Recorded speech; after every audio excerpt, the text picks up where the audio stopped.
time of the exposure. And I just started falling in love with the chemical process and the whole process, the physics of it. So I started making my own cameras after I experimented with Brian's.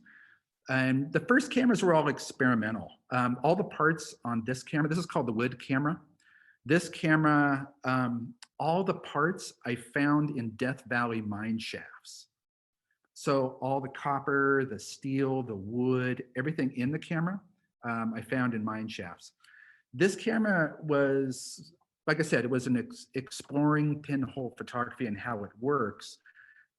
This camera actually has a frame that pulls in and out of the pinhole, which I don't know if you can see, there's a dragonfly right in the middle of the camera. That's between two pieces of acrylic.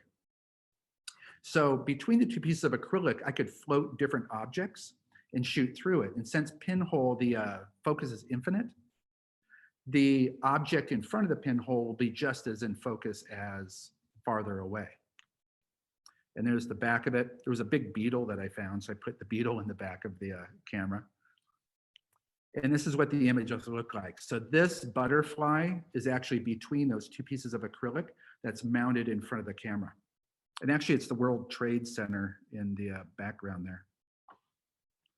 And then that same butterfly back in Tucson. So, you know, I was just really exploring with the first cameras. And this was another exploratory mission. I had looked around on the internet and I tried to find somebody who's actually doing underwater pinhole photography. And I was actually inspired by a National Geographic show where there was scuba divers going underneath the polar ice caps. And I was fascinated how they looked like they were just floating in space because there wasn't the telltale signs of underwater photography. You know, the lights coming through the water, you see that, you know, shimmering. And I thought, if I do long exposure underwater photography, I could get the same effect because all those light beams will just meld together and it'll just become one solid image. So I made this camera. It took probably about 8 months to machine out of a solid brick of forged aluminum. There's actually a dark slide that comes down in front of the pinhole. There's acrylic with an O-ring gasket that covers the pinhole so no water gets in. And then at the very top of it is the plate that seals the 4x5 film inside. And it's a pain in the ass to use actually, because it's only good for one shot. The thing weighs 30 pounds. You have to bring a tripod. You have to bring a mesh bag to fill with rocks as an anchor because any tide will mess up your shot.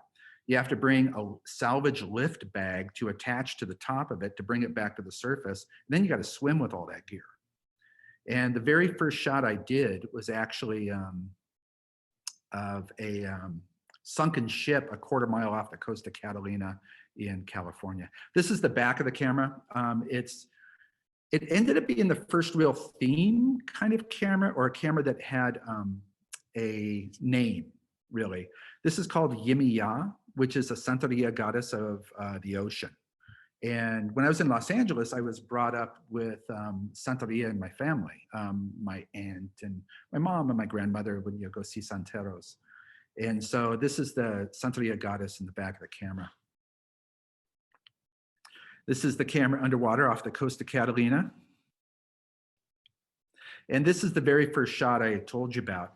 To get this photo, I actually had to board a ship in Los Angeles, take it to Catalina, unload all my gear, stay at a hotel, get up the next morning, bring all the gear to the coast, swam out, dove down. Well, actually, first you send the camera down by itself, attached to the lift bag. And you're hopefully you navigated correctly so that it's near the ship that you want to photograph. So I deflated the lift bag. I saw the camera just disappear in this. And then I started diving down, and I got down to 80 feet and then 90 feet. And all of a sudden I was at 110 feet, which is a past recreational diving. And then my computer started screaming at me that I was way too deep. And then I found the camera with the tripod legs out, the lift bag holding up the top of the camera, and it looked like the lunar lander on the bottom of the ocean, my whole setup. So then I put some air in the lift bag. I swam to the deck of the sunken ship. I started the exposure because I was trying to calculate the exposure time, but I had nitrogen narcosis, which is I was on the bottom of the ocean way too long and too much nitrogen is in my body. So it felt like I had 6 shots of whiskey. And I'm drawing just little flowers in my calculating thing. So I decided, screw it. I went back up to the surface. I had to do decompression stops because, like I said, I would have got bends otherwise. Swam back to shore, swapped out tanks because I only had 50 pounds of air out of the 3,000 that I started with. Swam back out, had to find the camera again at the bottom of the ocean, shut the exposure, put the bag back on, swam back, went back to the hotel, took the ship back, developed the film the next day, and I'm like, hey, cool, it worked. So this is the very first shot I ever did with the camera. 3 days and almost a case of bends to get it. After that, I started doing photo shoots in public aquariums. This is in the Monterey Bay Aquarium. They let me scuba dive in it for 2 days and do photo shoots for a book. This is, it was actually kind of wild. It was the most public photo shoot I ever did. And I was 30 feet underwater. The woman at the mic actually was able to talk to me because I had it's called an AGA mask. So I had a speaker in my mask. I could talk to the crowd and tell them what I was doing. And it was a fun event. And these are some of the photos from inside the Monterey Bay Aquarium. And you can see it looks otherworldly rather than typical underwater photography. And you get, since it was long exposure, you get some like really kind of softness with the kelp, but also that orange spot at the bottom. That was a really pissed off Garibaldi fish that was bright orange. And I was by his nest, so he wasn't happy. Another experiment after that, which it kind of came about with a friend of mine who was just telling me I couldn't do something. And so I had an idea to make a camera. I was like, what if I made a camera out of a human skull and got it to see again? And this friend of mine said, basically, I was going to go to hell if I did that, and I can't do that. So of course, I went and did it. I ended up having a friend who had a box of bones in his attic in England. And because his uncle at the turn of the century was studying to be a doctor, and back then you had to have a full set of bones to be a doctor. So it was your study kit. So I told him, what I wanted to do, and he shipped the skull to me. And I was really intrigued by the patina of the skull, like the aging of the skull. The texture on it was just beautiful. And so I really the project started evolving into the study of the beauty of decay and who says decay is wrong or bad or something you shouldn't have in your life. It's just another life process, and it's just part of a process, and this skull was going through a process. So what I did is I ended up cutting the skull in half to make it into a camera. I made a back plate for the front of the skull that is the 4x5 film holder. So the film goes down through the top. And the third eye is the pinhole, where you can see the pinhole right there. So the light enters the third eye of the skull and makes an image on the 4x5 film inside. And actually, those are our precious gemstones with sterling silver around the bendy part of the skull. And there's the side. You could see the shock, or those gold pieces are what pulls the film back together and locks in the film. And with this project, I started taking it around 2 different things to study decay, but I really started falling in love with Wonder Valley, California, which is outside Joshua Tree. There's hundreds and hundreds of abandoned homesteads out there. Because in the 50s and 60s, if you built a 12 by 20 foot home, you got 5 acres for free. It didn't matter to a lot of people, even though there was no electricity, no water, no sewage, no nothing. But so they'd go build these itty bitty homes and they got 5 acres for free. a lot of the homes are still filled with people's stuff, and they were just abandoned. I found one home that actually had, alarm clock on the table and bills from 1962, with a big lazy boy recliner, and half the ceiling was caved in. This is the inside of one of the homes. A lot of them are trashed, the ones that are closer by the road.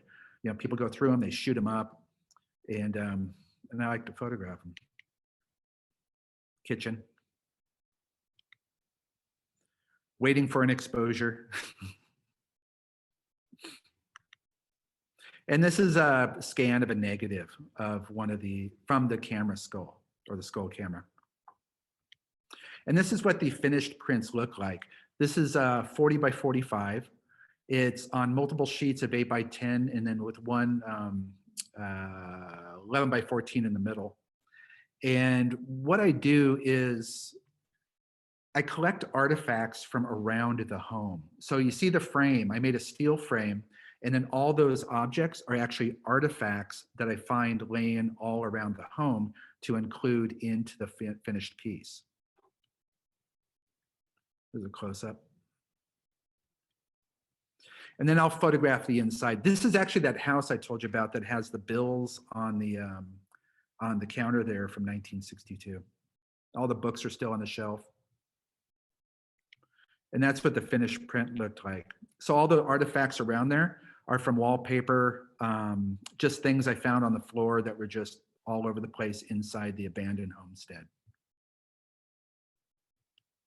And this is an installation I did of the project.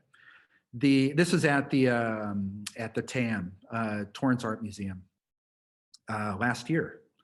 And so what I usually do, because I had it, I was brought up a good Catholic boy, but with Santeria, I had a lot of influence from Catholicism. I didn't even know I was doing this at first, but I created all my museum installations as a Catholic shrine without even really knowing. You always have like the Godhead at the top of the installation, the sacrament in the middle, and there's always a plumb bob that hangs down below, which is the like the altar stone that's underneath the altar in a Catholic church. And then the photographs the camera took, the sacrament, are the photographs that flank the actual image. I mean, flank the camera itself. And I always include the camera in with the photographs it shot, because I see it as one piece.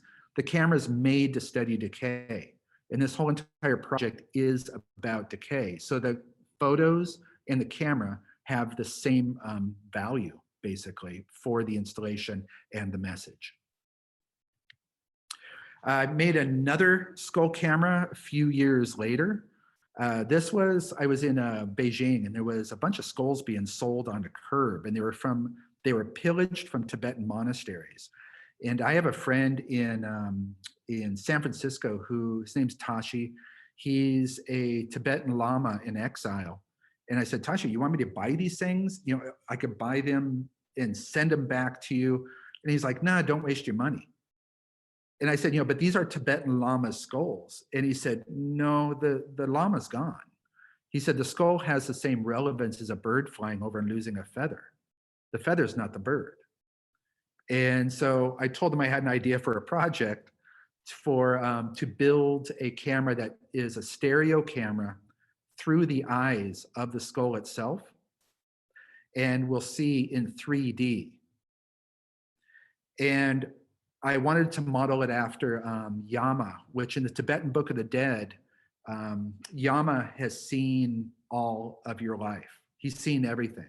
So to make a skull that could see again, I thought Yama would be perfect for that. This skull it's turquoise all around the skull. It actually has some Arizona Kingman turquoise in it.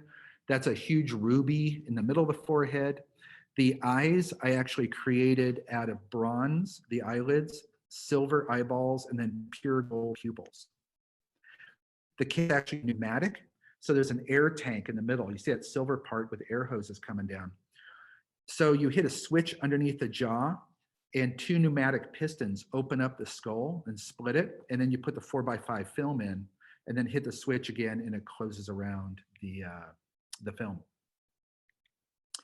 The back of the camera, you see there's a section there that has little beads hanging. There's a metal plate that slides into the back of the camera. You slide in the plate, which has a finished print on it, and it turns on 2 lights, and then you look into the back, the optical department of the skull, and you see a 3D image in the optical department of the skull that the camera, the eyes actually saw. And a close-up of some of the turquoise. There's an opal in there too. And there's the pupils, or the pinhole, which is, like I said, it's pure gold with silver and then bronze. And this was a photo shoot. The series I'm doing with it is what I think modern incarnations of deities and icons would look like today. So this was my photo shoot of Saint Margarite Bourgeois. She's the patron saint of Montreal. And so we did this right in the street of Montreal. And we you know, on what you don't see is on the backside, there's a huge crowd because, you know, there's a guy with a head on a tripod, you know, in the street of Montreal. And it was really interesting. You know, I'm from LA, where if you try to do a photo shoot in LA on the street, you have cops around you. It's like, where's your permits? What are you doing? 2 Montreal cops come up and they're like, what are you doing? And I said, I'm doing a photo shoot. Is that okay? And they said, yes, could we watch? And I'm like, yeah, come on in. And so it was a really lovely day. And Marguerite Bourgeois, she was the patron saint of Montreal because she started all the orphanages in Montreal, where like a modern incarnation just wouldn't have the respect that Marguerite Bourgeois did back in the 1800s. And this is the finished print. You can kind of see how it's offset. Like if you look at the top of her head, compared to the left side, you know, it's offset because each pinhole is 3 1/4 inches off from each other. And so that's what gives the depth to it. This is a modern incarnation of the Hindu goddess Kali. And this is it's a pretty large print. It's 40 by 48, I think. And I also make all my own frames. I kind of like to make everything, from cameras to the frames. But yeah, I make the whole installation, the frames, and the whole shot. They're not as nice as Richard's frames, but working on it. And this is the Hindu god Brahma. And this is the installation for it. So again, you know, I have the Godhead at the top, the sacrament in the middle, plumb bob down below, which is the grounding feature of it.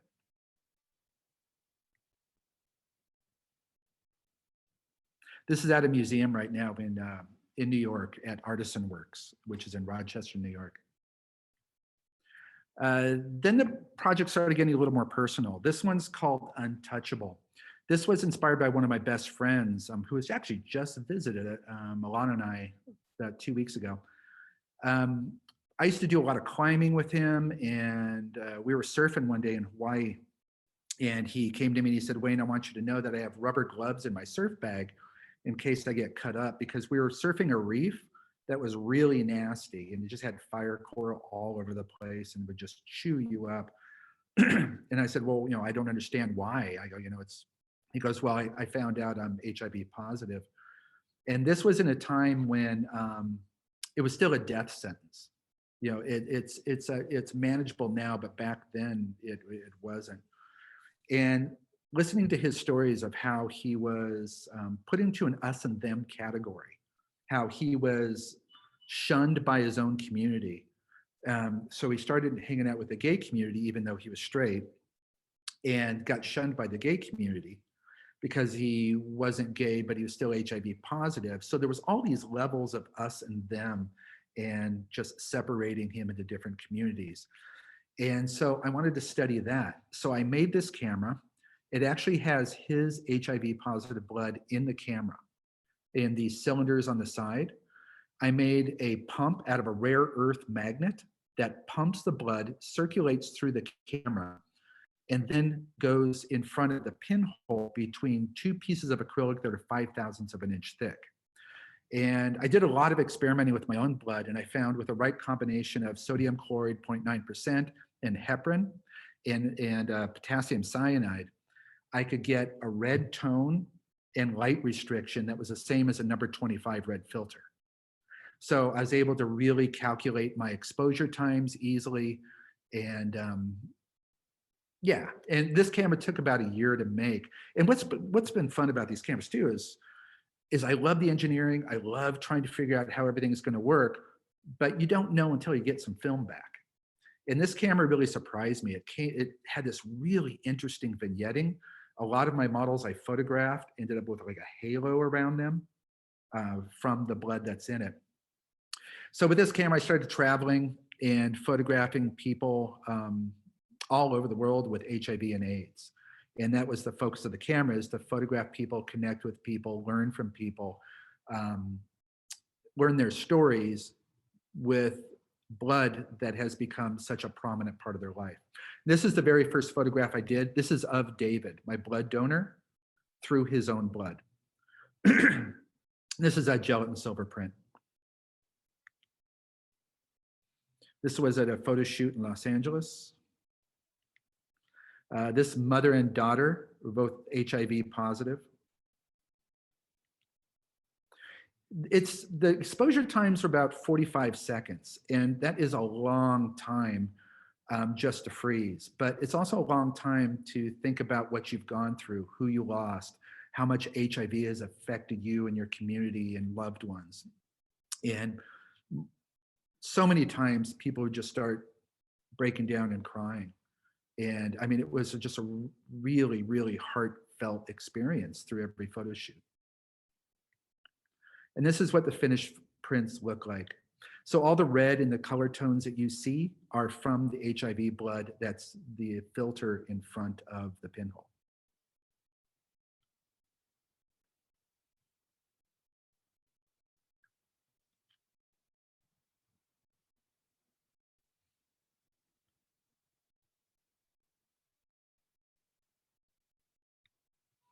And then again with an installation.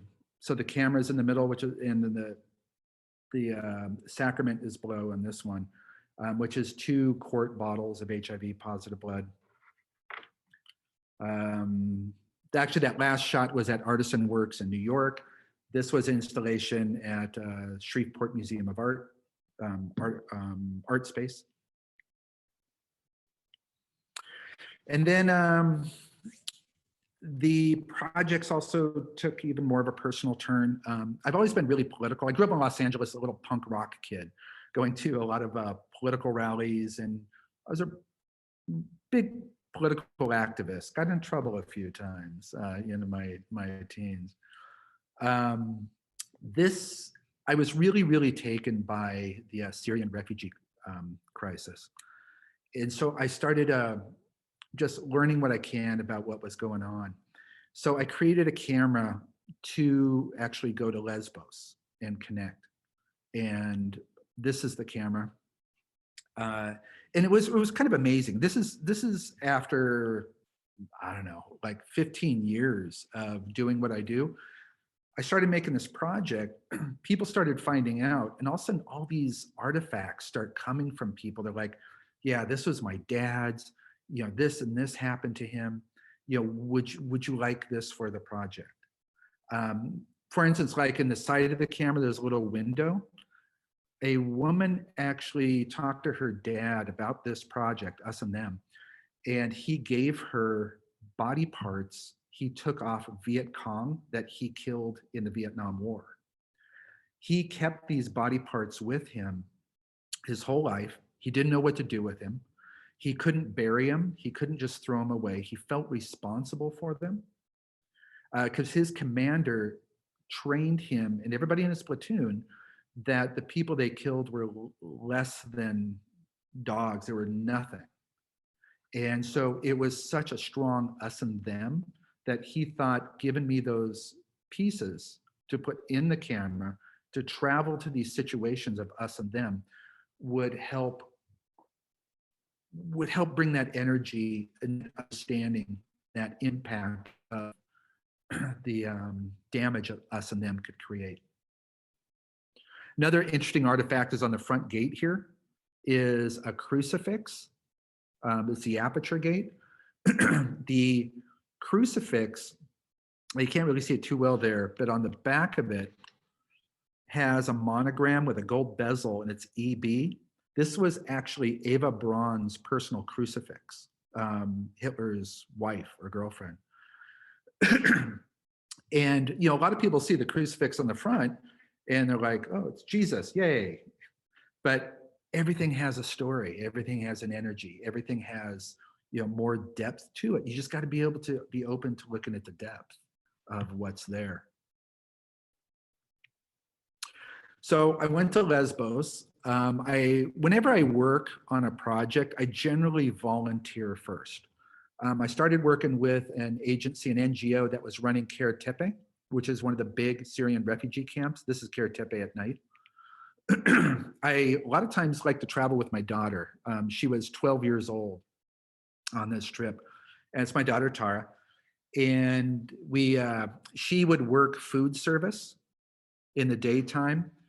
And then at night, we'd do boat rescues. Sometimes we'd get 5,000 people a night coming from Turkey in rubber boats. And she was in charge of children. So you can see the one child at the very bottom is wrapped in gold. So Tara, if anybody was wet, she'd get the clothes off them, new clothes on, and then wrap them in emergency blankets. That's Tara up there to the right. This is the very first shot I ever did with the camera. It was a little boy. His parents didn't make it across. They were in Turkey. I mean, they didn't pass away. But a lot of the parents will put their children on the boats because they can't afford the $1,300 for themselves. So they would put the children on the boat, and he came across on a boat with just pretty much nothing but children. And he was super excited to do a photo shoot. And what I usually do is I'll take a Polaroid first. This is actually Type 55, which is my all-time favorite film. And I wish I didn't, you know, I wish it was cheaper than like 500 bucks a box on eBay now or something. But what I would do is I would, you know, take a photo of the person and then give them the photo. And for a lot of these people, it was the only thing they owned. Because the clothes weren't his, you know, they were given to him just to stay warm, but they don't have a photo of themselves or any other possessions. So this was his photo, shot by the camera on the first day. This is Rakan. I talked to him not long ago. He's from Syria, and he called and he's like, Wayne, I'm Irish now, because he's living in Ireland. But super sweet guy. Smithsonian Magazine did in 2018 a 10-page feature on this whole project, and they interviewed Rakan, and it was just really, really sweet. He was super excited to be in Smithsonian Magazine. This little boy was super excited about Miss Piggy. This one was a dentist. This is in the food tent of Moria. And Moria burnt down recently. I don't know, you probably saw it on the news. Moria was kind of one of the rougher camps, but this woman was a dentist just outside of Damascus, and everything was destroyed. Afghan woman and her baby at Moria. And then after the photo shoots there, I went to the Palestinian territories and spent a bunch of time in the West Bank, and did photo shoots there too.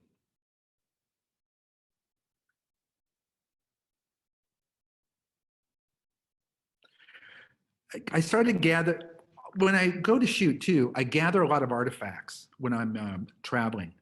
The barbed wire right there, there's a bunch of barbed wire. This is from the 6-Day War. This is actually in Syria. We crossed over into Syria, and the barbed wire was there. So I took some barbed wire home, and it actually ended up in the back of the camera. This is me in Hebron, in the Palestinian territories. I would go up on people's rooftops because sometimes they throw like broken glass and stuff up there. And so I would find just pieces of broken glass to make camera parts out of. And so this is the back of the camera. All the glass that's in it is broken glass from the rooftops of the Palestinian territories. Also, there's an armband in the back, you can see with the Star of David on it. That was from World War II. And it actually has a red stamp from the Nazi Party that they were a registered Jew.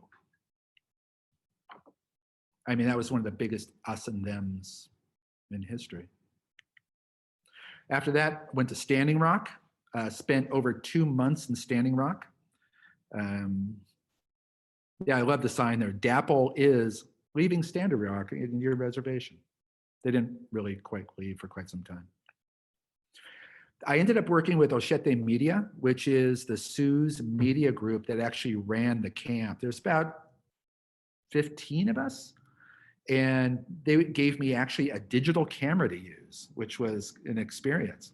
So I got to shoot photos like this. This is the day when 2,000 vets went to the front line to confront the Sheriff's Department and the National Guard. It was another sub-zero day in Standing Rock. This is on the front line. One evening, like at 2 in the morning, a bunch of vets just went and pushed the front line.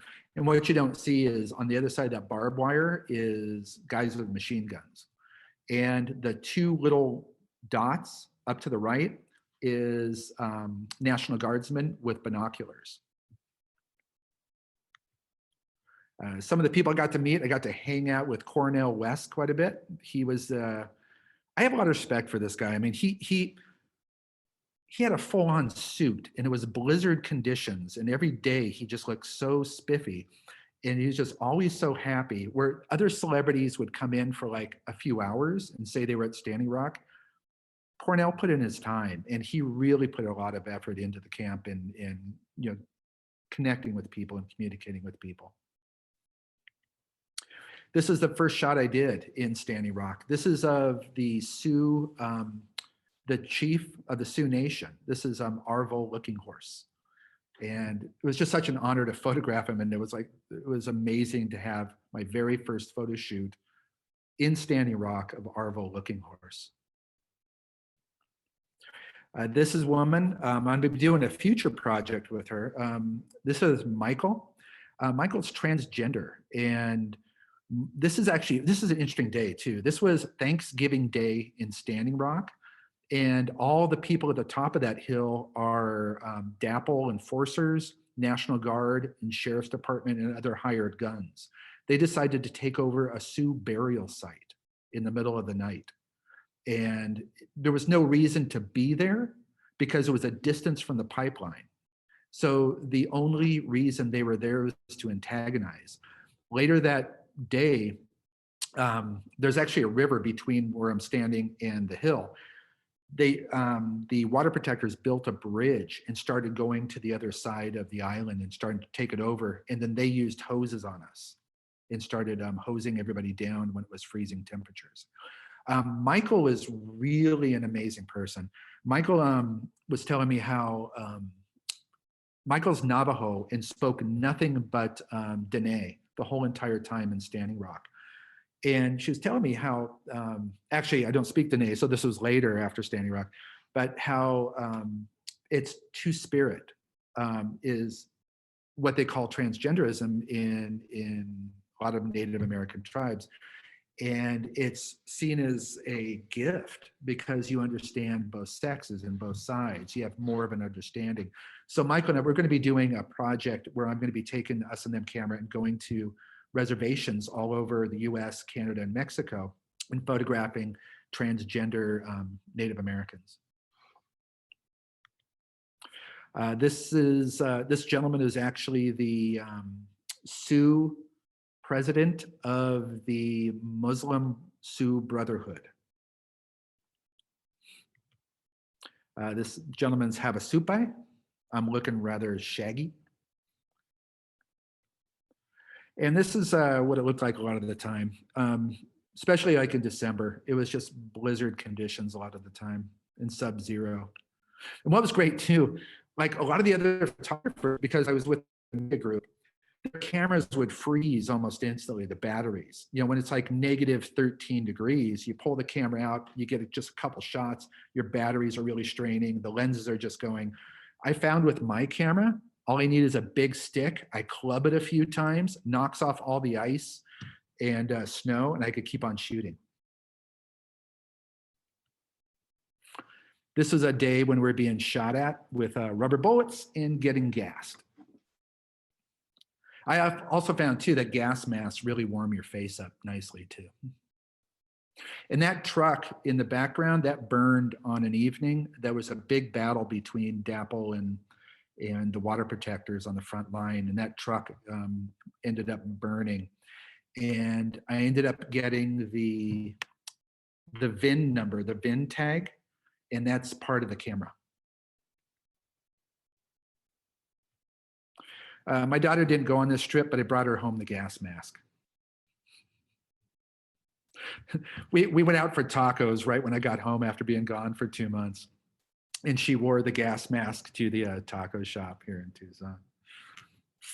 A trip I've done a few times now, another us and them project is the Zapatista rebels in Chiapas, Mexico. This was a demonstration by the Zapatista rebels. This was in a camp called Ovantic in Chiapas. This was a meeting I was invited to. This is an indigenous Zapatista representation of indigenous Zapatistas from all over Mexico. They came together for a meeting. The guy with the pipe is Subcomandante Marcos in the middle, and then Subcomandante Moises is the one on the far left who's talking. You always know Marcos because he has this pipe going out all times. This was the first photo shoots. It's really an interesting thing too to spend like weeks with people that are completely masked at all times. You really get to really learn people's eyes and where they're at with their emotions and what's going on. And with the pandemic, when people started wearing masks, I was like, oh, I know this after spending so much time with the Zapatistas in the jungles. Actually, I'm going to go back to this. This couple was so cute. I asked to photograph them and they were posing for me. And then she goes, wait. And she ran off and she came back with a plate of tortillas because their biggest passion is growing corn, coffee, and beans. So she wanted to have the tortillas in the photograph that was made from the corn that they grew. This woman is one of the mothers of the missing 43. I don't know if you guys know the story about the missing students that were kidnapped coming from Oaxaca to Mexico City for a protest. The bus they were on was pulled over and they've never been seen since. And so this woman's name is Hilda, and she goes everywhere with this poster of her son, Manuel. And the Zapatista back all the mothers of the missing 43 and will bring them to different events because they just completely support their cause. This was a rather interesting shoot. This was a commander of a platoon, went and photographed them. They had a couple hundred soldiers lined up on each side of the road. And it was one of those moments you're like, whoa, how did I get here? This was deep in the jungles of Chiapas and kind of at a distant rebel compound. Also what happened too is, I didn't know it, but my vehicle took off while I was photographing. And I ended up walking in the jungle on the road by myself with limited Spanish, no money, no passport, nothing for a few hours. And then I found the vehicle. It was stuck in mud because the jungles were just really, really muddy. And I was like, yay. So I was able to get back in the van. And this is pretty much all the gear that I take. I'm pretty limited in everything I take with me. This was the last trip I did, which was traveling with the migrant caravan. Started in Tijuana. And then I ended up in Mexico City. This is Father Alejandro Solelinda. He's the rebel priest of Mexico. Actually, like the cartels have tried killing him. The government has tried killing him because he helped so many migrants. He's helped thousands and thousands of migrants, and he sets up facilities for them and takes care of them. And he's just an amazing man. Super happy guy.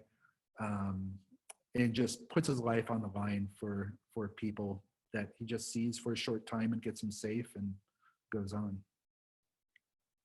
This is in one of the compounds, and this is something that is really interesting with what I do. Because I make these cameras, I'm allowed into a lot of different places. This is inside the migrant caravan facility that Father Alejandro set up. They did not let photographers in. But because I have this art piece that connects the people, I'm welcomed in so many different times. The same thing with like when I was in Lesbos, Greece. I stayed there for months, and the camera itself, you know, the NGOs loved, the Syrian refugees connected with it. Everybody connected with it where other photographers were not allowed in.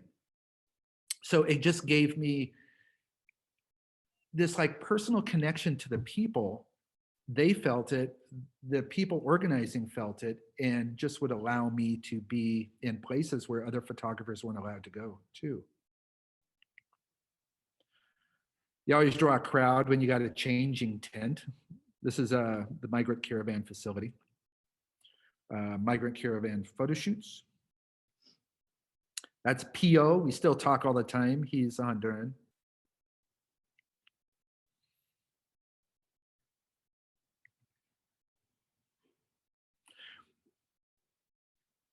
Okay. And then this was another photo shoot that I actually did local in Tucson, Arizona. There was an organization that brought me into a migrant facility here in Arizona, an ICE facility. And I did photo shoots of people in the ICE facility.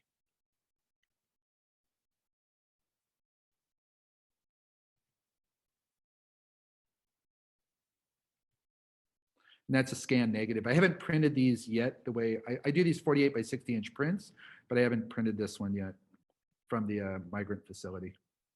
These are just scan negatives.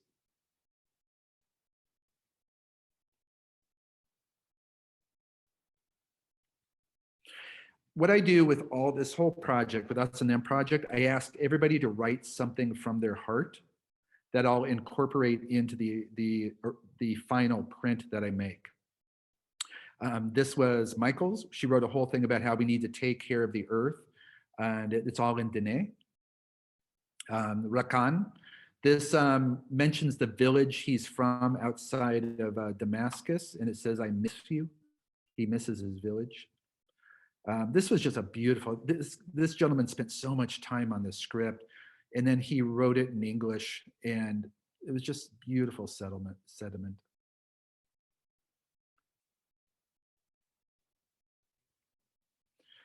From Migrant Caravan, this gentleman just was about how he lost everything. And this is in Pashto, and it just says, "We love you all." Then in the darkroom, this is where I make the prints, which I'll show you in a little bit. I made an easel that's 48 by 60 inches big, mounts to the wall with tempered glass and hinges. So it comes down so I can lay down paper, and then I'll make the print and develop 9 sheets of gelatin silver paper separately to make one print. This is that little boy that I photographed first. He wrote, it says on the right, because it's in Arabic, you read right from left, it says Jamal and then safety. And these are the prints from the S&M project. And each sheet too, as you could tell, I tone separately in different compounds to get different effects or different colors. And I usually leave the middle image, the middle 16 by 20 sheet of paper without any tone. There's a Recon, and that was shot on Type 55, so that's off the negative from the Type 55. There's the couple with their tortillas. And they wrote a whole thing about how much they just love the to grow corn and go by the 7 principles of the Zapatista. That's the commander, and there's all the soldiers you can see that I talked about that were all lined up. This gentleman in Palestine was wrote a beautiful poem about how precious the rain is and the dark times are, and what you learn from the rain and the darkness. This woman, she actually just wrote a bunch of words like hope, cherish, love in Arabic. And that's the woman that was that is the dentist. And she just wrote, it says hope. And Chief Arvel Looking Horse. In Lakota, that says, we are all spiritual, we will survive. And there's Michael's finished print. So I started working on, when I was in Lesbos, gathering artifacts for the final museum installation. And one of the most amazing artifacts came to me from the mayor of Lesbos, Greece. He loved what I was doing and how I was working with the refugees. He loved Tara too. He had Tara working all over the place. Thought it was just so cool that a 12-year-old girl was just putting so much time in and so much work. I was fascinated by the UN's fingerprinting room in the camp. So these buildings, this is where, when you come off the boat, you get on a bus. The bus takes you to the camp. First thing you do is you give them your paperwork. You fill out what you can. They fingerprint you and then give you an EU visa. On the way out, everybody would wipe off their fingerprints all over the building. So the mayor of Lesbos gave me that door that is on the left there for the installation. So this is the museum installation, cameras in the middle. The very top is the Godhead part. The door itself are the fingerprints of Syrian refugees after they saw humanity for the very first time. Because all of a sudden they got an EU visa. They have just some rights. And after hearing the stories they went through from Syria to Turkey to smugglers in Turkey to, it was just epic. And this is the moment where they actually felt humanity. Also at the top, I think I have a closer photo coming up. There's a little sheep. In the middle is the Godhead with bullets going around. That sheep I actually found after a boatload of children came over, and all the children were taken to the camp, and that little sheep was in the breakwater. So I put that in the middle of the. This was also at the San Diego Art Institute in an exhibition in 2018. There's a camera. And there's the sheep with the bullets going around.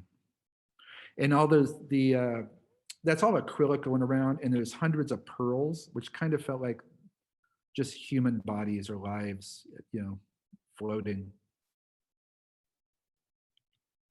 And then the plumb bob, which is the grounding feature.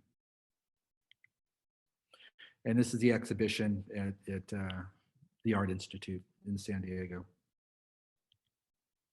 And that's the end of the slides. Hope I didn't take too much time. I know it was over an hour. No, that's great. Thank you. Yes. Thanks. Yeah. Hopefully it wasn't boring. No. Here, let's see, I'll stop sharing. Okay. So a studio tour? Please. Okay. Well, I have my official camera person. She doesn't want to be on camera. So I'm in Tucson, Arizona. The studio is actually a 1930s diaper washing factory. And I love this place because the machines I use to actually make the cameras, I need a lot of power. So the washers and the dryers that they use to power had to have a lot of amperage. So this building actually has a 600 amp service with 3-phase, which will power big industrial machines that I need to actually make what I make. I'll take you into this room first.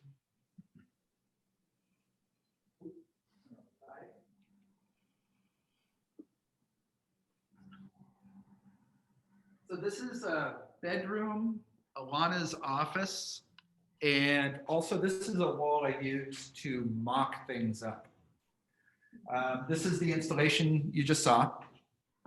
This is a new camera I'm working on now.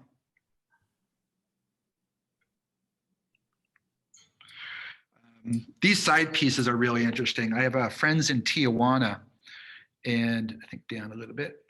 Yeah, I have friends in Tijuana, and they actually cut out sections of the US-Mexico border wall with an angle grinder and shipped me these pieces. And this is for the back plate for the film holder that locks in. And then right in the middle here, it's probably hard to see, there's actually a skull that's from a pin from the Skull and Bone Society, which they probably don't like that I actually have that pin, that I'm using it for this project. And most of my camera installations, I make them so the cameras could turn, so people could actually touch them, which has been a pain in the butt with museums because museums don't want you touching anything ever. But every camera project I make it so the camera actually bolts to a bearing system so the cameras could turn so people could actually touch the work. This part down here is for us and them. These are actually bullet shells that were in a American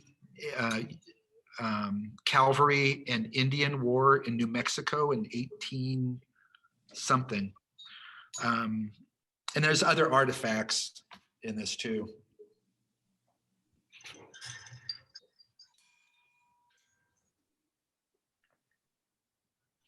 Also, this is all acrylic fill too, but these are actually hundreds of bullet shells that I found hiking in Arizona. People like to shoot here. And these are some of the prints. Actually, the prints itself, like I said, are 16 by 20 gelatin silver prints. Each one, all 9 of them make a 48 by 60. And then I pour 5 gallons of UV acrylic resin over the top and then spend days sanding it. So it's actually a hard surface. It's a little dusty. But, and then what I do is I make basically a mask out of the words that were written and expose the paper over the mask and then lay down resin, and then I'll put another layer or another red words over top of that, so the red letters actually float about a 1/4 inch above the print itself. Over this way, this is library and also Alana's office. My girlfriend, Alana Aratam, is a badass photographer. And she has no work here right now because actually she has an exhibition up at CPAC in Colorado for their photography festival. And another exhibition at Pentimenti Gallery in Philadelphia right now. All at the same time, but kind of a cush little office area. Bedroom, tub. Alana's going, no, don't show that.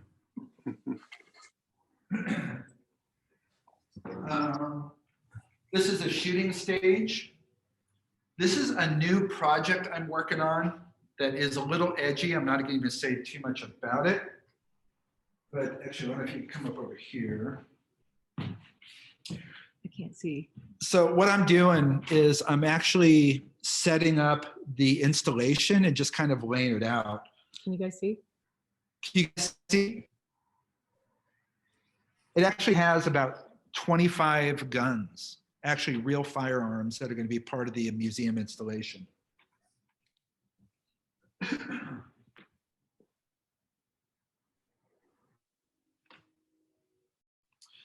This is something I brought down. I think Eric Kunzman said he was going to be watching. And if he is, this is the heaviest portfolio art book I think ever made. It has a little window on the top with actually human teeth, cross. What you do is open up the top. Maybe back up a little bit. So that opens.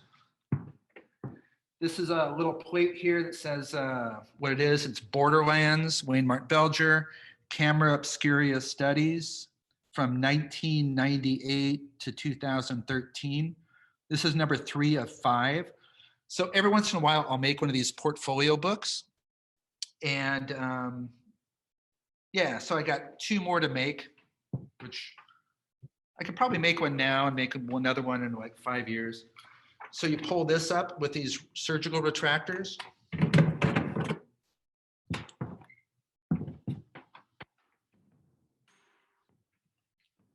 And then there's a book of my work that I made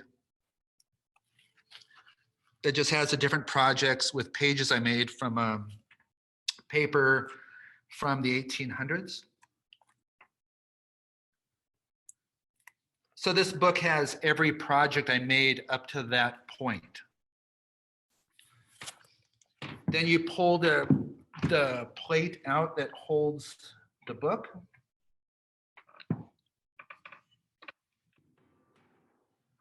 And there's one print from every camera that I made up to that time.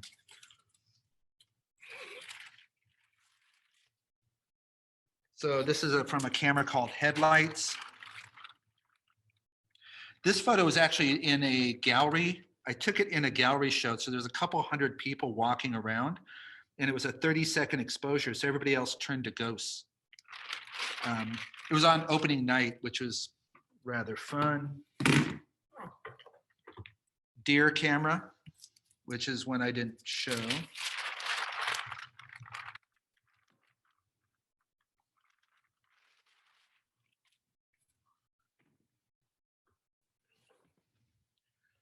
Yeah, this one was classic camera.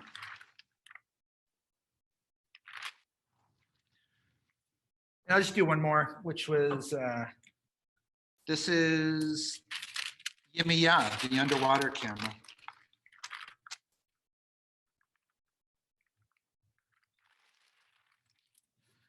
So that is the heaviest portfolio book ever.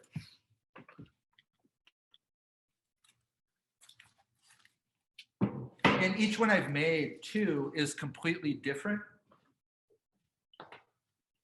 And like the other ones are in New York at the museum I work with.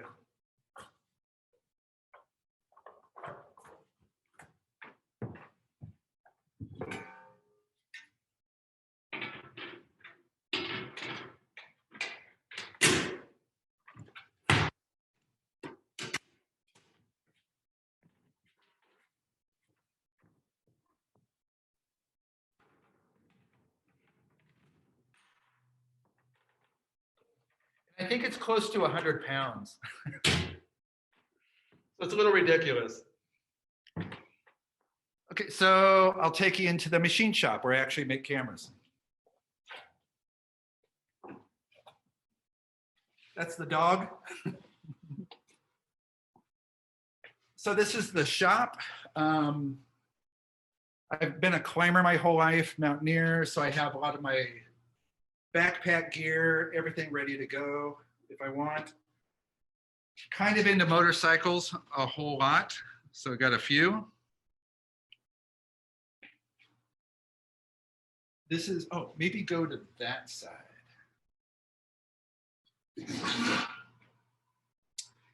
These are 3 new camera projects I'm working on. This one called Divine Proportion. It's actually kind of on hold because the Department of Energy is not a big fan of my work. Was that? Find it. Yeah. So this camera, and also you got to remember too, is like every single piece of this started as just a block of aluminum that I just started machining by hand. And there's hundreds of parts in this thing. This camera is pneumatic. I designed it to work in a underground particle accelerator, a 240 meter underground particle accelerator that generates 17,400 electron volts of X-ray radiation, and then comes through an 8 micron beam to do tests with. And they let me actually like play with their particle accelerator for a little bit until the Department of Energy kind of put the kibosh on it. So I got this camera that I made to use in the particle accelerator that's kind of, can't really use it. Except I heard that CERN actually has an artist residency. So, but I'll show you how it works. You pump it up with air. There's going to be 2 glass chambers that are made out of lead, glass, and boron that they use for X-ray rooms. And then there's a 2 micron tungsten pinhole that goes in the front. You open up the camera by hitting a switch under here. The whole camera opens it up. You slide 8x10 X-ray film down in here. And then close the camera back up. And then it's in the particle accelerator in this room called the hutch that they release the radiation into. You do an exposure after that's all locked up and closed up, and then come back and open it up. Some of the artifacts in it, because the camera was to study the mythology of creation and destruction. There's the Hindu god Shiva in the back. And Shiva's standing on trinitite, which is glass formed from the very first nuclear detonation at the Trinity test site. There's an 800 meters of earth underneath the first detonation turned to green glass. So this is some of that green glass, and it's still gives off a little bit of beta, gamma, and alpha radiation from the plutonium that was used in the very first nuclear device. I like playing with a switch. It's just kind of like fun. It goes up and down. But it has 2 big air tanks, a whole bunch of gears. Rather fun. This is another project. This is the one that I'm doing the installation for in the other room. Go a little bit lower. This one I've been shooting a lot with most recently. Pushing the side here, loosens up the chamber for the film. That locks in. This is for the aperture gate in the front. Has actually a machine gun sight. Flip that up. The sight is right there. This has taken, say, about a year to build. And this is something new I'm working on. This is the first time I'm actually using the body of another camera. I've never used, I make everything by hand from scratch from the beginning. This is a duping machine that they used to dupe film with. It uses 35 millimeter film. I'm gonna make a pinhole movie camera. And I've been talking to, I have some friends that, actually one friend at Kodak who said, yeah, we can make you any film you want. So, it's gonna be pretty fast because it's pinhole, but I have this whole vision of what a pinhole movie would look like. And so that's what this is gonna be. Let me show you some of the machines. So all my round parts I make, like the air cylinders and pistons and everything else, are made on this machine. This is a lathe. So this cuts all the round parts. So if you want something round.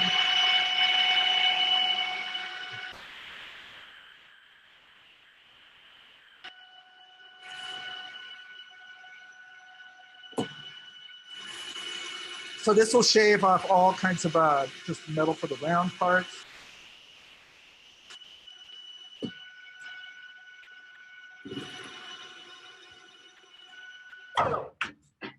So it makes it nice and pretty, and you can just take off, a few thousandths of an inch at a time.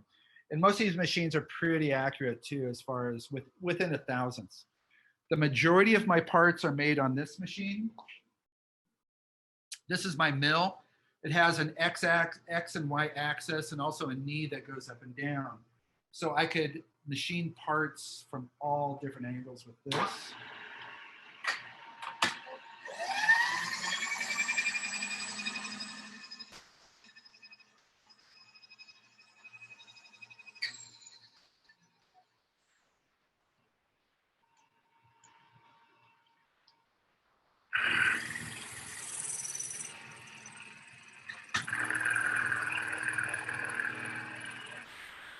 So like I said, the majority of my part making is with this machine.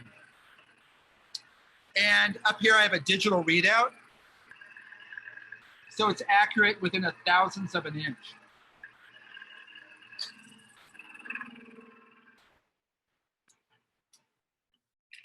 And that's the mill. Back here, I got this. The horizontal saw, that's just cut up the metal to get it started to do the machining. This is another desk with all kinds of parts. This is a lot of my optical area. If I'm messing with different lenses and different parts. A lot of these are off of old military aircraft, a lot of these lenses and such. Over here, boxes of bones. Teeth. Whole box of wishbones, hundreds of wishbones. Because you never know what you're going to need. So I'm always just saving stuff. Roadkill. Roadkill. So I'll take you to the dark room.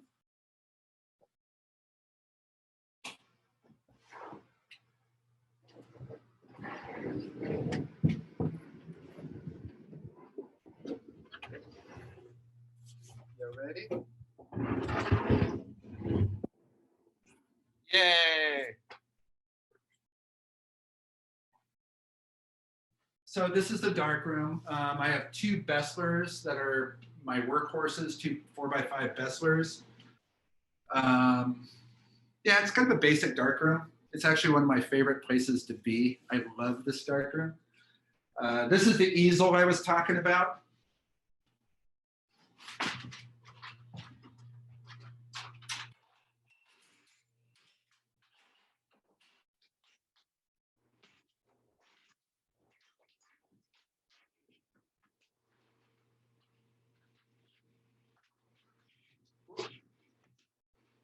Actually, this photo's in the way. But so it's a, this is all tempered glass, steel frame going to the easel. And then so what I'll do is I'll, put down the gelatin silver paper face down. And then tape it down and tape it to the top so it doesn't slide down. And then put the whole thing back up.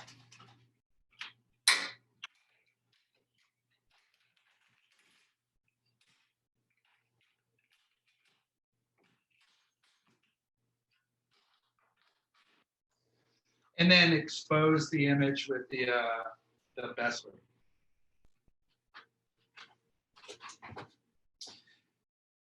And just basic stuff. I was actually just running film. So I got chemicals out right now for film. And print washer. And that's about it. Yeah. So should we do a Q&A? Yeah, please. Let's do that. Yeah, let's go back into the living room area where it's a little bit easier.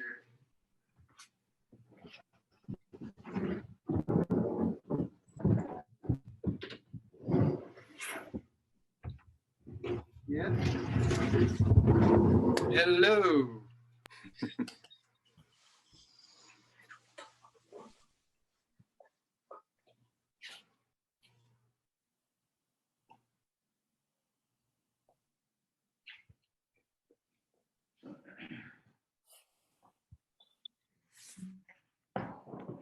Yay.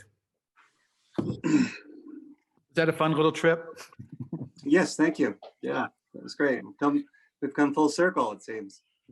Yeah. So, how do you, can I ask the first question, Richard? Yes, please. Okay? Yeah, please. How do you soak a print that size? Do they make trays that big? Oh no, for the 48 by 60? Yeah.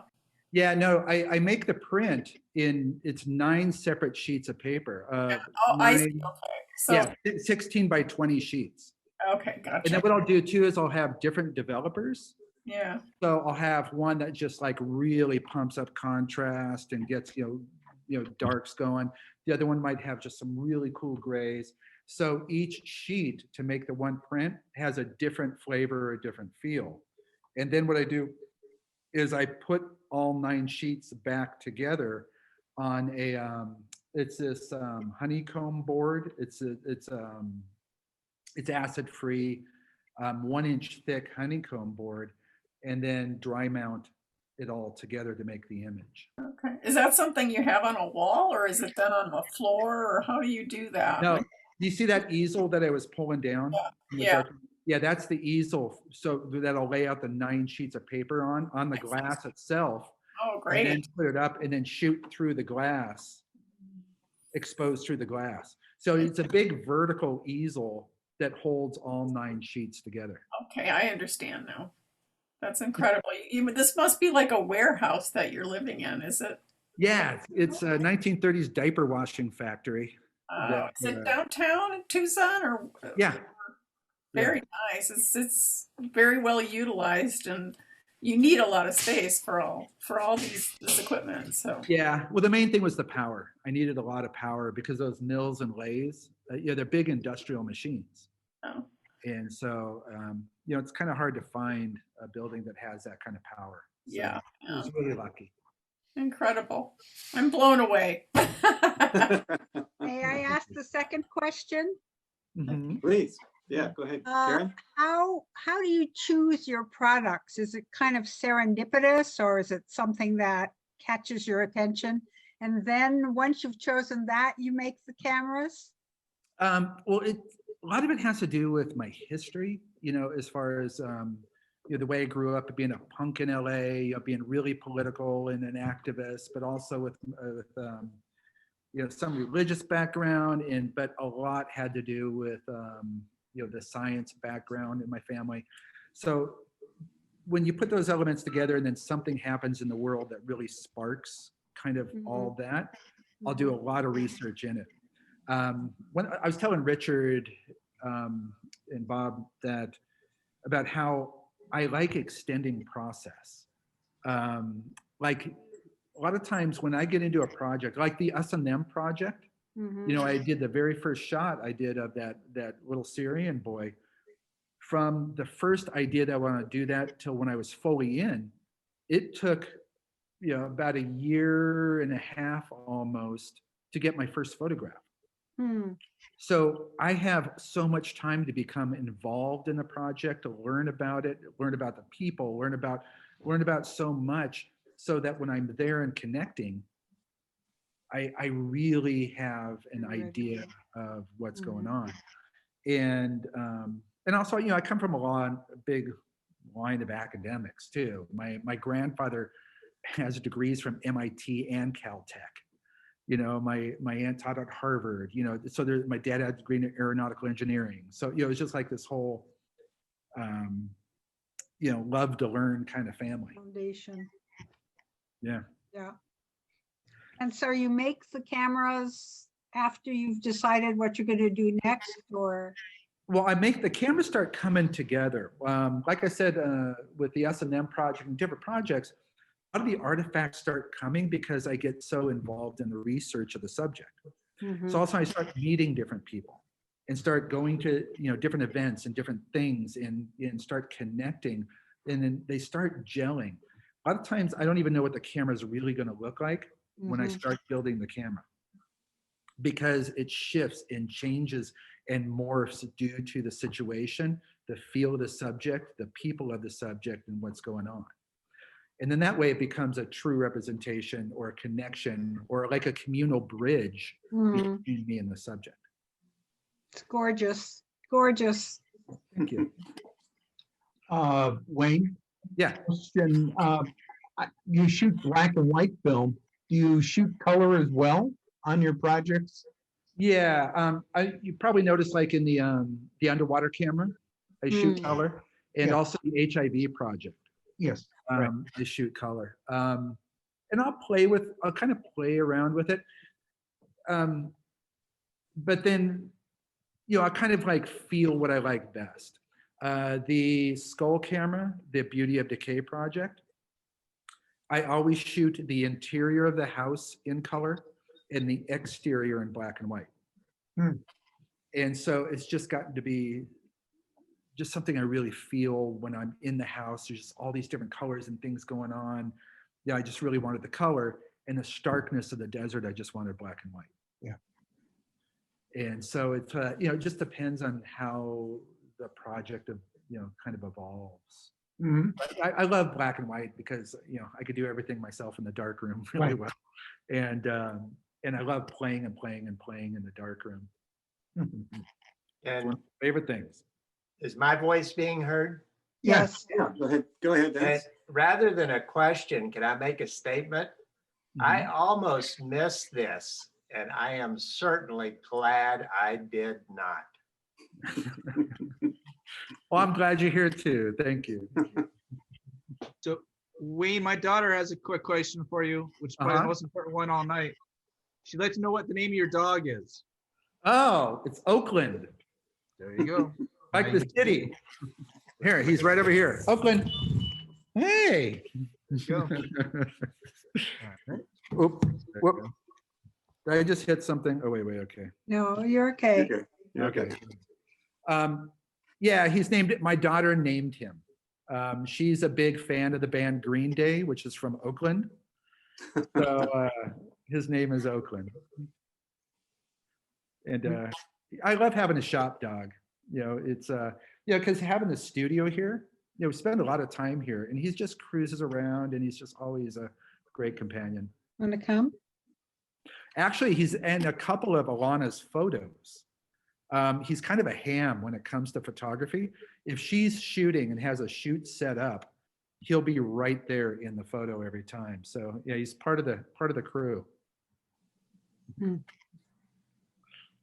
Wayne, one other question, if I could. What accelerator did you work at?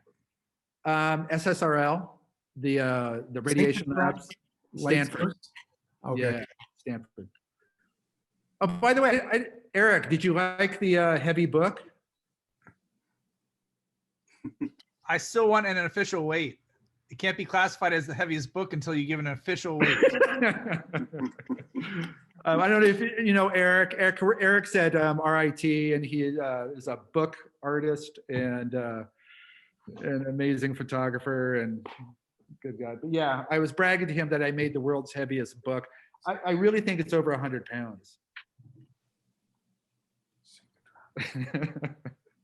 Need proof. I'll get you proof. Hey, Wayne, I have a question for you. I'm a big fan of Peter Beard, and I'm kind of seeing some shared sympathies, especially the dedication to the subject, but also mark making, I think, is somewhat similar. Do you have, people you would consider inspirational to you? They don't have to be photographers, but, people who are kind of kindred spirits? Yeah, I mean, like I love Chomsky. I love Nikola Tesla. Actually, I have a tattoo right here that has like a star. It's actually Nikola Tesla's eye in the middle. Oh my, Okay. But also Chuck Yeager. Yeah, and it's, yeah, I've done lectures before. Like I did one at Eastman House. And somebody asked, I was like, what were your inspirations, for photography? And I just listed Yeager and engineers and just basically people who really went places and pushed and pushed. The envelope. Yeah. Yeah, really got involved, really went deep, and really were there.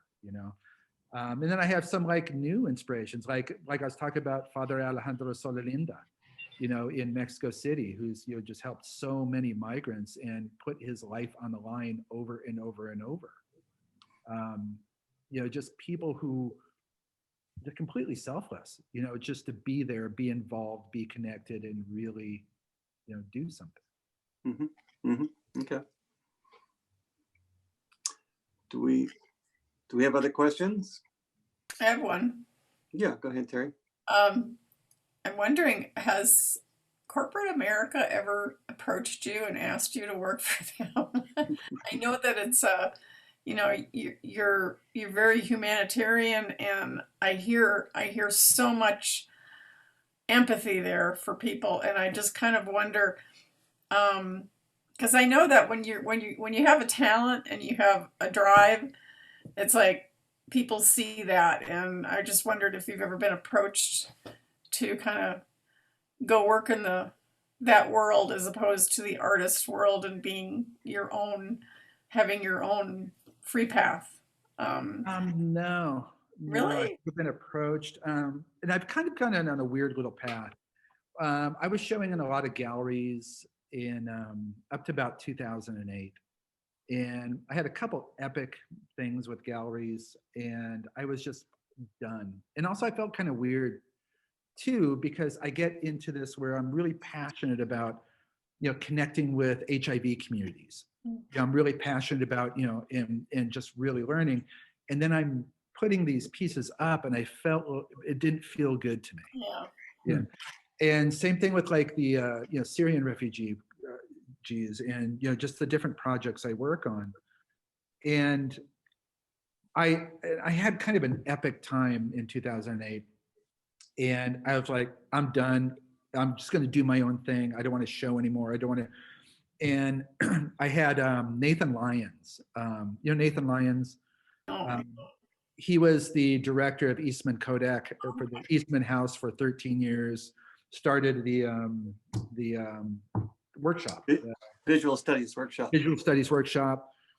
He was a big fan of my work. He saw my work at Etherton when I showed with Joel Peter Witkin. And I was like, I don't want to do this. And Nathan's like, here, come to New York. I came to New York, met with him. And he ended up setting me up with this museum called Artisan Works, where they put me on an honorarium. They pay for the studio and different things, and really made it so I didn't have to do 2 to 3 gallery shows a year to survive. And I got to completely focus on the work, and I didn't feel like I was selling like trauma porn. It was just, I got to really connect and create and connect and create. And that's how they ended up in museum installations too, because it was more geared to do a museum installation than like gallery shows. And so I felt better than that. And then I go and hang out with Zapatistas, and they're anti-capitalists. So ended up picking up a lot of their like feel, and I think that's why they like me a lot too. Is I'm not there to make a profit off of their image, and but it's it's kind of an interesting place right now too, though, because Alana shows in a lot of galleries and stuff, and I'm like, it was kind of fun showing in galleries, but I don't want to do the maybe have like a subset or something, because a lot of those big prints are all one-offs. Sometimes there's a 2, sometimes a 3, but for the majority of them, no. But I was thinking of making maybe some smaller prints and actually doing some shows, because I'd like to see the work get out there and be seen more. And would you appreciate it if people owned your work and were proud of your work? Oh yeah, people do own the work. I've turned down some people Okay. that wanted to buy it because I didn't feel good about them owning it, and I know how I feel about it. But it's like some people, like there's a collector named Billy Shire in Los Angeles. He owns La Luz de Jesus Gallery. He's passionate about my work for the last 20 years. You know, he's owned my work. And I just love his passion and connection for it. And you see him look at things, he's just like, oh, you know, it's just that the way I look at it, you know. So I really feel when, you know, somebody has that kind of connection, it's just like, yeah, let's share. So yeah, a lot of my work is owned by, you know, different collectors, but collectors I'm friends with, you know, people that, you know, that get it, I guess, and really, really like it. You know, which it's a really bad business model for an artist, you know, but Alana's over there shaking her head. Yes, it's a bad business model for an artist. But, you know, I didn't plan on being an artist. You know, that was another little story I didn't tell is this all came about accidentally when I started making my cameras. And then in a gallery in Los Angeles was like, could I show these? And I said, well, why? You know, these are just things I like making for me. And they went and I said, okay. They went and showed them at the gallery. And then LA Times Magazine did a huge write-up on it. And I thought, well, maybe I'll follow this direction. And then, you know, it got bigger and bigger. Then it was gallery show after gallery show after gallery show. And it felt like I ended up spending the majority of my time gearing up for gallery shows rather than shooting, creating, making, experiencing. Because I mean, if you know, I'm going to be doing a lot of gallery shows, I can't spend 2 months in Lesbos. You know, I can't spend 2 months in Standing Rock. You know, it's you know, if your income is totally geared for that, you got to be in and out. You know, and so yeah, so Nathan Lyons set me up nicely. But I do kind of want to shift, I think, a little bit. Because yeah, everything's in this one museum in Rochester. I kind of want to get it out and seen by more people now. Good idea. Well, thank you. Thank you. Anytime. I have a question, Wayne. Uh-huh. I just keep thinking about the communities that you're working with and the issues that are ongoing. And I'm wondering if you see your work as with those communities as being finished, or are those possible projects that you could revisit? Oh no, they keep going. All my cameras, the ones that are owned by collectors, I have a deal with them and a contract with them that I could take back the camera anytime I feel like. That's great. And so I'll keep on using it. Like the third eye camera, the Beauty of Decay one, that's actually a documentary that's hitting. There's a documentary on that camera project called The Beauty of Decay, and it's going to be in the film festival circuit this year. But that camera project, it was actually bought by Billy Shire, the collector I told you about, in I think like 2003 or 2004 or something like that. I still use it really consistently, but it's kind of a cool deal though. The camera owner for now on gets the #2 print for free if I use the camera. So if I'm out shooting and I create like 3 images I really like, they'll get 3 images for free. Because, and Billy Shire's ended up with like probably 40 images since he bought the camera. He probably has more, has more in images than he actually paid for the whole camera project in 2003. Just the value of the prints. That's great. I'm really glad that the projects are ongoing. That's good. Oh, they always will be. Good. Yeah.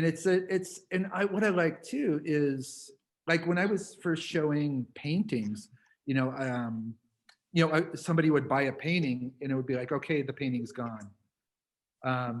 With my collectors of the cameras, we have this ongoing relationship that just keeps on going and going and going and going. Even like with the guy who bought the underwater camera, we've been on scuba dives together. You know, we both go and we both scuba dive, and I'm shooting with the camera, and it's been a really cool relationship with my collectors. That's great. Pretty It's fun. kinda like, I like people, so it works well. Kind of like you have visitation rights with the camera. I know. It's funny. It's like I was talking to another friend of mine who was an artist, and he's like, okay, wait, let me get this right. You sell your work and then you take it back. And I'm like, yeah, kind of, but and it's neat too, because, you know, then the installation keeps on changing. You know, like when like the exhibition I did at the TAM in Los Angeles, it was a brand new installation that's never been seen before. And like I said, yeah, that project was sold in 2003. And at the TAM, there was brand new prints that I shot. And it's, yeah, so it just keeps on rolling and evolving. And I feel like with the subject and the project, I'm evolving along with it. You know, I learn more and more and more as I, you know, get deeper and deeper into the subject, because I get to keep on using the camera that's, you know, designed for it. It's something different. It's a little. Yeah. But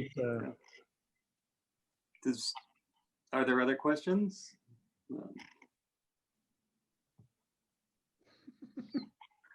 Bueller. Well, I think if there are no other questions, Wayne, that was fantastic. That was really, really great. Yeah, thanks so much for sharing some of what you do and your space and your time. And, it was fun. Thank you for asking me. Yeah. Cool. All right. Well, I think if no one else has a question, we'll leave it there. And thanks so much. That was just. Thank you, Richard, for setting this up. Yeah. Yeah. Thank you, guys. Thank One you. other thing too. Yeah, if anybody wants to see the work too, the website's pretty easy. It's waynemartinbelger.com. All right. All right. Thank you. Thank you, Wayne. It was fantastic. Wayne, I'll email you about a recording. Okay, great. Yeah, because there's a couple people that would like that. Yeah. So thank you so much. Very you. cool, Wayne. Thank you. Thank you. Bye-bye. Thank you all for coming. Yep. Bye. Bye-bye.